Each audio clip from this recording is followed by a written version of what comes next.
All right, how many of you guys actually know what movie that was? Anybody have any idea? Any 90s kids at heart in the room? Okay. I'm not going to tell you the name, all right? I'm just not going to tell you, but it was good. That's an awesome movie. So how many of you guys have already started school? You guys are enrolled. You've had your first day. Come Man, on. how was it? Was it okay? Was it weird getting up before 10:30 a.m.? Was it a big change? It's hard. It's a killer. It's a killer. Well, hey, my name is Pastor Tim. I'm the high school pastor here, and this is Pastor Jen, and I'm the middle school youth coordinator here. Yes, Pastor Jen. Well, we are so What's glad that you guys are here with us tonight for our first night of homecoming. Like Pastor Phil said, if you guys were paying attention earlier, there is a week-long's worth of activities that are going on because it's homecoming week here at Emmanuel. And make sure you are here on the 12th. You guys are here next Wednesday because it is our free T-shirt night. There's going to be free T-shirts for everybody, our brand new shirts for the year. So make sure you're here for that. And then there's also going to be a block party in the back alley with DJs and bounce houses and all this kind of crazy stuff. And ice cream trucks, I think, are going to be here. It's going to be fun. And a powder puff game before service. That's going to be fun, too. So you want to make sure be you guys here. are here. It'll be dope. It'll be dope. But here's the deal. How many of you guys are like me and you guys love donuts? Anybody love donuts? Come on. All right. Okay. Well, here's what, if you want some donuts at school delivered to you and paid for by us, we are going to bring you guys some donuts to school next week. But here's what I need you guys to do. After service, because you don't need to be on your phone during service, right? After service, if you got Instagram, get on Instagram, give us a follow at Emmanuel Youth MN.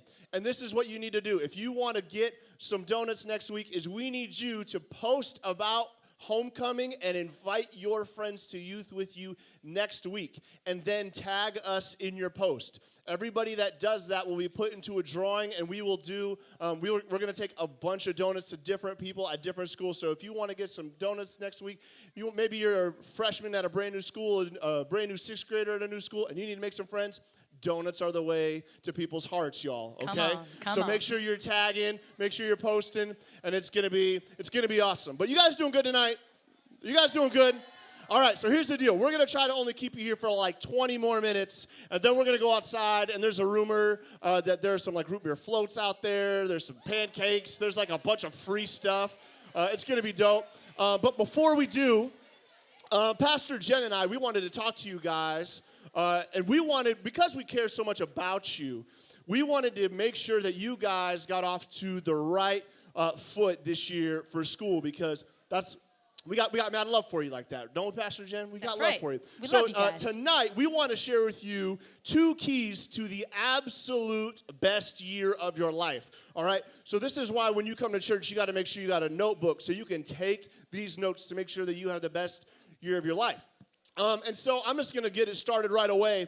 The very first key to having the best year of your life, how many of y'all know when you go back to school, a big key is you got to get fitted. So key number 1, get fitted. How many of you guys are wearing like your back to school clothes right now? Anybody got like your best outfit on? Okay. How many of you guys, this is what I want you to do. I want you to look at your neighbor. I want you to tell them the number 1 thing that you got to get done before school. Is it a new haircut? Is it new shoes? Is it a new outfit? New backpack? Because we all know you got to get fitted before you go back to school. You can't go back to school looking sloppy unless you're a senior, because you've just quit at that point. You're just ready to graduate and get out of there. You got to get that fresh cut. Well, hey, here's the deal. So for me, growing up, I know I look super young, but I was born in the 80s, and so I went to school a lot in the 90s, right? And in the 90s, getting fitted looked a little bit different than what it looks like today. So I want to let you know what some of the priorities were for Pastor Tim back in the day when it was about getting fitted. And so I got a picture. So here we go. Here was a few things. Like if you wanted to be styling, you wanted to be looking good. There was the JanSport backpack, okay? Anybody even have a JanSport backpack now? You're welcome. We were setting trends back in the day. It was dope. It was dope. The JanSport backpack, it made a statement. Like as soon as you walked in, It's like, hey, I'm a really cool person, but I'm here to get business done. You know, like that's what the JanSport said when you wore it. And then, how many of you guys have ever heard of a Trapper Keeper? Anybody ever heard of a Trapper Keeper? Is that still a thing? Okay, because back in the 90s, Trapper Keepers were like that deal. The truth of the matter is, though, like, not everybody could have a Trapper Keeper. That was kind of like the rich kid kind of like thing back in the day. Those were expensive. You put all your folders and your papers and stuff back in. So me, I never actually had a Trapper Keeper. I had the bootleg stuff because, you know, I shopped at Kmart on that Blue Light Special. We were broke back in the day, so all my broke people know what I'm talking about. And then, this was like my ultimate dream, was I dreamed to have the Teenage Mutant Ninja Turtles lunchbox, but the matching thermos, okay? Because here's the deal. In the 90s, especially as a young guy, Jen, you had to draw the line, okay? You had to let everybody know straight from the jump whether you were a Teenage Mutant Ninja Turtles kind of dude or a G.I. Joe kind of guy, all right? And I wanted people to know Teenage Mutant Ninja Turtles was my thing, all right? But there was 1 year where I was like, you know what? I'm done with all this childish stuff. I'm ready to get serious about how I'm getting fitted, and I want to make a statement about who I am the first day of school. So I made a request for my back-to-school haircut, and I want to show you what I had. Bang! That's a real picture. I mean, that is a real thing, okay? Tell me that ain't smooth, though. You see somebody walking through school, you're like, that guy means business right there. That guy means business. See, getting fitted, it looks different for all kinds of people, y'all, okay? Don't hate. But here's the deal. In high school, I grew up a little bit. I began to find my groove a little bit more. So I want to show you the evolution of a player, Pastor Tim style, back in high school, okay? We're going to go from left to right.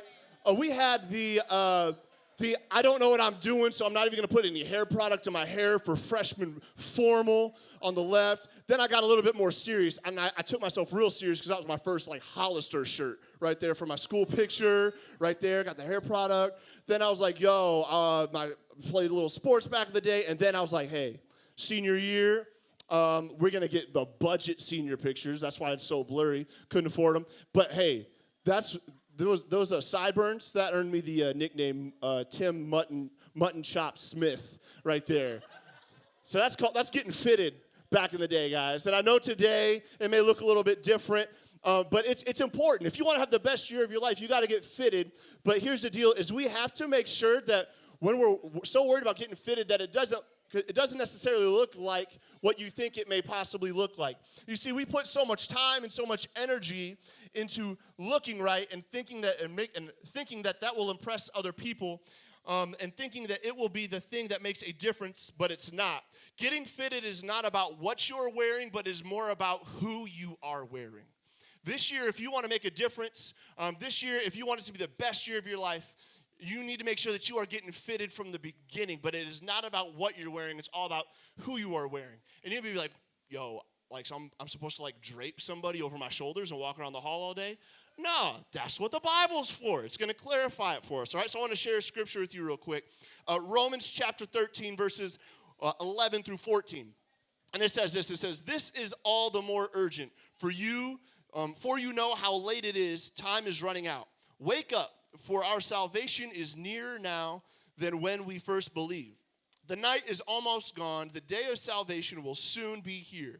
So remove your dark deeds like dirty clothes. How many of y'all just keep wearing the same thing, dirty clothes, all week long? You guys need to change your underwear. Don't raise your hands. You need to look at the Word of God and change your drawers from time to time. Middle school boys. Okay? So remove your dark deeds like dirty clothes and put on the shining armor of right living. Because we belong to the day. We must live decent lives for all to see. Don't participate in the darkness of wild parties and drunkenness, or in sexual promiscuity and immoral living, or in quarreling and jealousy. But here's where it's at. Here's what I'm talking about getting fitted. In verse 14, it says, it tells you to not do all of these other things, but this is what it tells you to do. It says, instead, clothe yourself with the presence of the Lord Jesus Christ.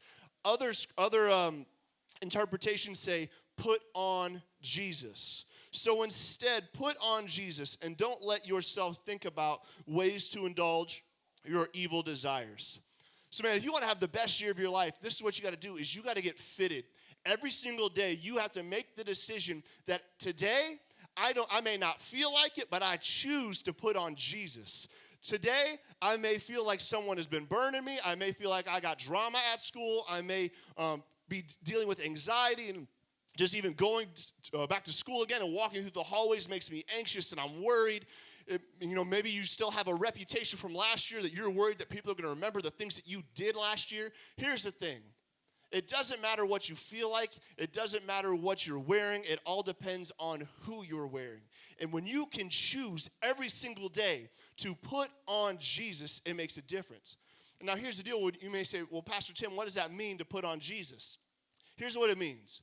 Is every single day we need to try our best to look more and more like Jesus.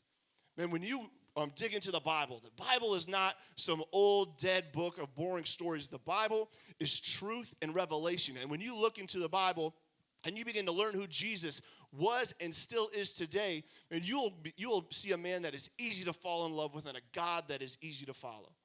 Man, what does it look like to put on Jesus? It means that you are going to act graceful to the people around you. That you aren't going to be quick to yell at people, to snap on somebody. That when somebody messes up, that you are quick to forgive, you're quick to love. That when you see somebody else getting picked on in your hallways this year, that you step in and you care for that person and you love that person. Putting on Jesus doesn't mean that you look to start drama. It means that you look to have forgiveness. It means that you are wanting to intentionally fix broken relationships, to bring mendedness to those relationships. Man, to put on Jesus means that you are strong in the face of adversity. That when people are coming at you and people are telling you that you are not who you say that you are, or that your God is nothing, or that you have no purpose, that you stand on who God says that you are, and you make a difference in your community. You make a difference in your hallways. Even if you can only make a difference in your small little peer group, you make a difference. Every single year, don't worry about when you go back to school, hey, what am I wearing? Think about, who am I putting on today?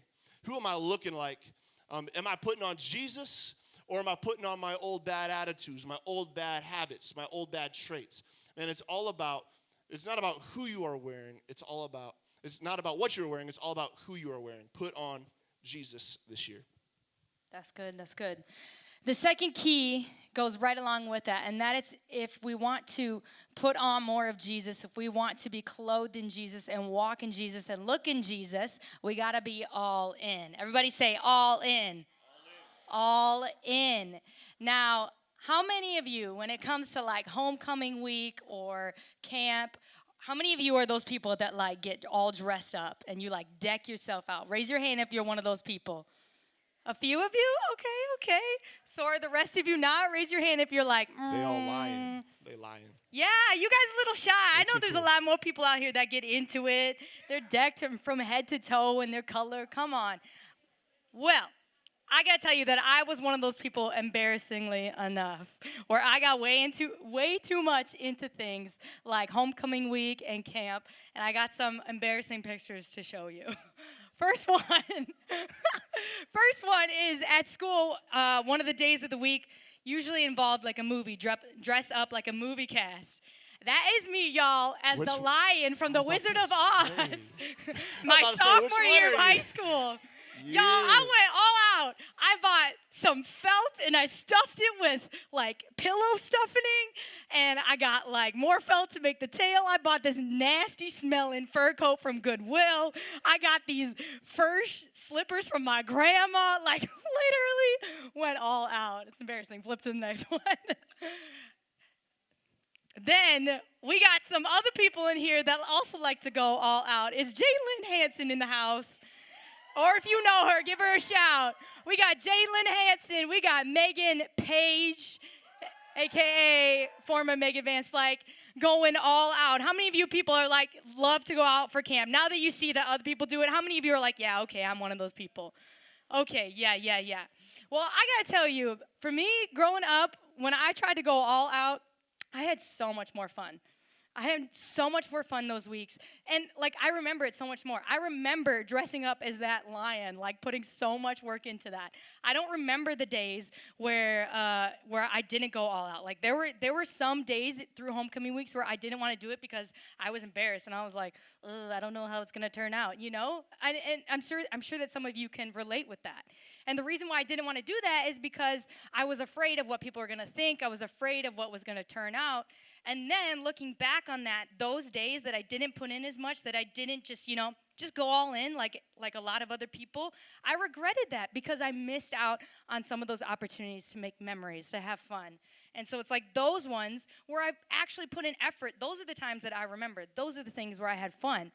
And so the principle that I want to teach you here is that when we go all in, we will get more out of things. The things that you put more into are the things that you get more out of. You see, there's a thing in my car. It's called eco mode. It's like it saves me gas when I'm driving. I can push this button and it uses less gas. I don't really know exactly how it works. I'm not smart enough for cars. But I press this button and it's eco mode and it saves me gas when I'm driving and it tells me how much I'm saving. But then when I want to pass someone, you know those Minnesota drivers who are all passive, I go into my sport mode. And if you've driven in my car with me, you know what it's like. You're like, oh, Jen's about to pass someone. She's going to sport mode. She turned her eco mode off. And that's exactly how it is. It's like when I want to get somewhere, I'm going to go into sport mode. I'm going to put more gas into it. And that's exactly how we have to be in our lives. You see, God has called us that if we want to know more of Him, we've got to put more in. You know, in our faith, like I've had so many conversations over and over and over again with students where they're like, you know, I want to know God more. I want to know His voice. I want to grow closer to Him. And so I'm like, okay, so what are you doing? And they're like, well, when's the last time you read your Bible? You know, like a couple months ago. You know, this is a pretty common conversation. I've had this conversation from myself before, and I'm sure that some of you can relate. The thing is that if we want to know more of Christ, if we want to get more out of life, we have to put more in. And so out of our relationship with Jesus, when we put that time in reading the Word, when we put that time in prayer, we will get more out. We will know Him more. We will grow closer to Him. And in this year, as we're going about life, as you're going about school, and we're talking about having the best year yet, the way to have the best year yet is to put all of yourself in. You know, it's like in studying. When you study, studying is not fun. Raise your hand if you agree that studying is not fun. I agree. Studying is not fun. But if you study, what do you get out of it? More of a chance to pass and a better grade. See, there is benefit to when we put more in. It's like practicing a sport. When you practice a sport, when you practice a musical instrument, you become better and better and better, and you get more out of it. Don't you see that this principle is true? Yes. When we put more into something, we will get more out of it. And the thing is that God has called us to put all in. He has called us to put all that we have in. In the Bible, there's a scripture in Mark 12, verse 41 through 44. It's called the widow's offering. I'm sure that some of you have heard this before, but if not, I'm about to read it. It's Mark 12, 41 through 44. It says, "And he sat down opposite the treasury and watched the people putting money into the offering box. Many rich people put in large sums, and a poor widow came in and put in 2 small copper coins, which make a penny. And he called his disciples to him and said, 'Truly I say to you, this poor widow has put in more than all of those who are contributing to the offering box. For they all contributed out of their abundance, but she, out of her poverty, has put in everything that she had, all she had to live on.'" You see, this widow, in this story, basically what's happening is there's this offering being taken. People are bringing money before the Lord. They're bringing money in. And you got 2 different groups of people. You got these rich guys, and you got this widow.